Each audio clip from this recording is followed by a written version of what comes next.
Hey guys, welcome back. Just want to do a quick video today just to show what I picked up. I was actually doing a job for a client, being a tradesman, and got a free console for doing that, or kind of for free, but it was pretty exciting to get something, or a new console sort of for free-ish. Picked up this, which is it's a Famicom clone. It's sort of the original Japanese NES. The original one kind of looks like that one there, which I've got boxed. Luckily enough, I got that one from Japan, so that's pretty cool. But that's what the original one looks like, and this is the cheap, dodgy copy. But what's exciting about this is because this one runs on a Japanese power supply, and I've been too lazy to actually grab a step-down converter, because us sucky Australians actually have 240 volt power, and whereas most of the Japanese consoles are 110 volt. So yeah, I actually have had that box one for quite some time, but haven't had the chance, unfortunately, to test it out. So, but with this one, I can just run it straight off like a 9 volt power plug transformer, similar to what you'd use for a Sega Master System or something like that, and that's pretty exciting. So I didn't have to pay, oh gosh, what was it, $50 for a step-down transformer or something like that. So it's a nice change that I've already got something on board in my piles of cables and stuff, and I don't have to go and buy some more crap to actually have boxed away probably later on anyway. So yeah, what we'll do is we'll hook it up and we'll check out some games, and we'll go from there. Alright, just a bit of a quick comparison before we test it out. Obviously you got the clone one there. It says computer video game as opposed to family computer, which is the original Nintendo branded one. Obviously, so you got the Nintendo logo there, and no logo there. Unfortunately, this is missing. It's got a cartridge eject switch on the original Famicom there. That one's missing. No biggie. Games go in that slot there. That's like they do on the original Famicom. One kind of good thing about it is that the controls actually plug into the front, as opposed to the old hardwired controls on the original Famicom, which, as you've probably seen from other famous videos on YouTube and whatnot, that these leads are ridiculously short. We've only sort of got, what is that, 600mm of lead, and yeah, so pretty much it's not giving you much in the way of leeway in playing comfortability, or whatever that I'm trying to say there. Who knows, it's early in the morning, I'm hungover. So yeah, another good thing about this one, generally with this, using the RF with the original Famicom, which is a bit of a nuisance. Some televisions don't like a Japanese signal, things like that. Look, I've got a friend that I can get these modded and get it some RCAs or S-video and things like that. I probably want to keep that one as original as possible. So, but that's what's great about this thing. I don't have to modify the original one. I've got this one, which has got your RCA inputs, audio and video. It's mono sound only. And as I said, I can just do like a Sega Master System, like just to actually get it running. So it's been a bit of a blessing, because I've never really wanted to sort of mod the original Famicom, because I got it boxed, and yeah, I'm quite happy that I can sort of play around with this one and do all my games testing, because I managed to pick up quite a few things I shipped over from Japan from a contact I've got there, and the reason why I'm glad I've got this is because I can finally test out all of these suckers. This is basically the shape of your Famicom card. But if you don't know, like, the Famicom, pretty much what the equivalent of what we got over here was the grey shoebox NES with the grey carts and things like that. So a lot of the games you'll find are from the original Famicom are ported onto the Nintendo, because it's hypothetically the same thing. Technically the same thing, hypothetically, what am I saying? Once again, hangover kicks in. So you look, as I said, you got Mario Brothers 1, and you got like numerous other sort of NES classics, Gradius or Gradius, however you want to say that.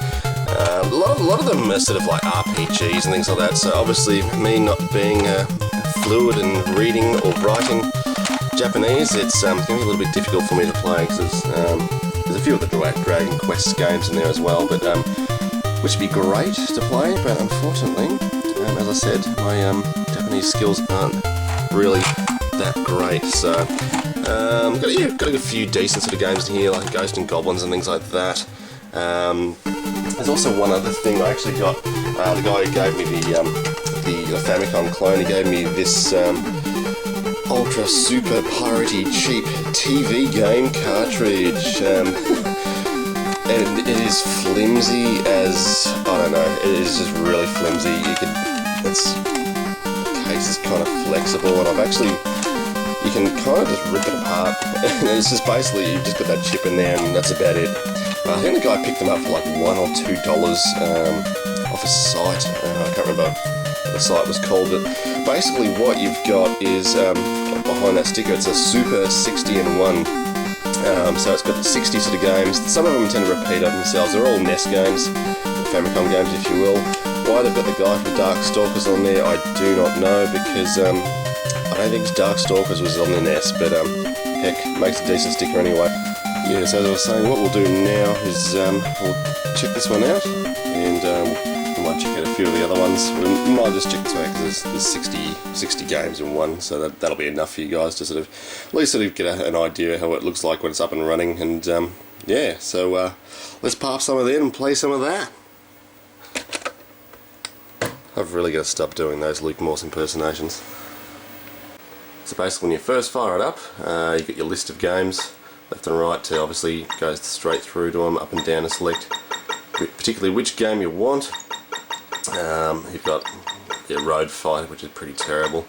A few of the Donkey Kong games, even though they're called King Kong here, but who's picking on that? Macross. A lot of them are sort of vague names, like, see, you got a key which is grading. Apparently that's supposed to mean Gradius, or Gradius. Pardon my really bad camera techniques and the fuzzy screen. But yeah, you've got Gradius there, so some of them aren't really a decent representation of their actual name, but heck, I've got Gradius in here. It was like $3 for, or even though I did get it for $3, but yeah, you can pick them up really cheap and sort of get a slew of Famicom games to play around with. Hit reset to get back to your menu. I really need to get a capture device to get gameplay footage, I'm telling you that. So, I checked out a bit of Mario Bros before, it was just flickery as hell. So, but yeah, look, you've got all your games in there. It's kind of like, what was that terrible cart the AVGN did? I think it was like was it a 60-in-1? I can't even remember what it was. It was a terrible. It's similar to that. Was it Action 52 or something like that? Yeah, it's a similar sort of thing. But there's, as opposed to a crap load of variations of space shooters and things like that, you've actually got a fair few NES titles on here, like Excite, obviously Excite Bike, things like that. And there goes the flickery. Gotta love it. But as I said, really need a capture device, or we're really gonna start recording it a bit better. But look, you get the idea of how it's all gonna work. Good fun. As I said, I'm really pumped now that I can actually use my Famicom and check out all these Famicom carts finally. It's certainly beats them sitting there gathering dust. So yeah, so definitely if you can find one of these on eBay or somewhere, I'm pretty sure they'll be lurking around, maybe even some junk sales from maybe Yahoo auctions in Japan or something like that.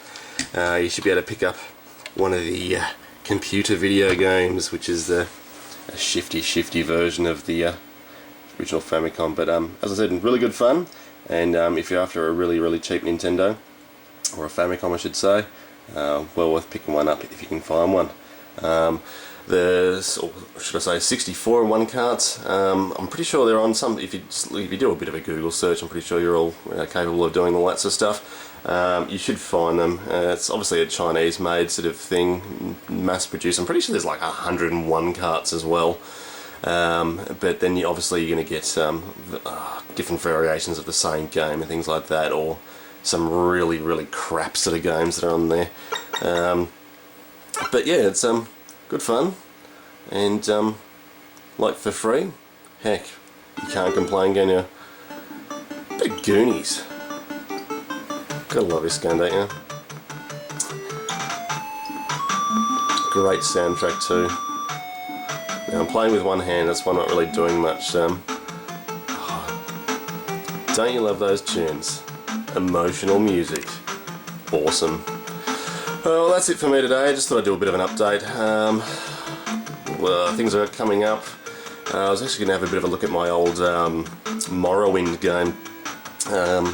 Just because obviously being the week of the release of Skyrim, which was released last Wednesday or Thursday, I wanted to have a bit of a sort of a retrospective look at my old character from Morrowind, which I wasted 6 months of my life playing on, and just sort of have a bit of a look and see how he's going inside the digital world before I I can actually get down the shops and get a chance to actually get Skyrim, which I'm actually really looking forward to.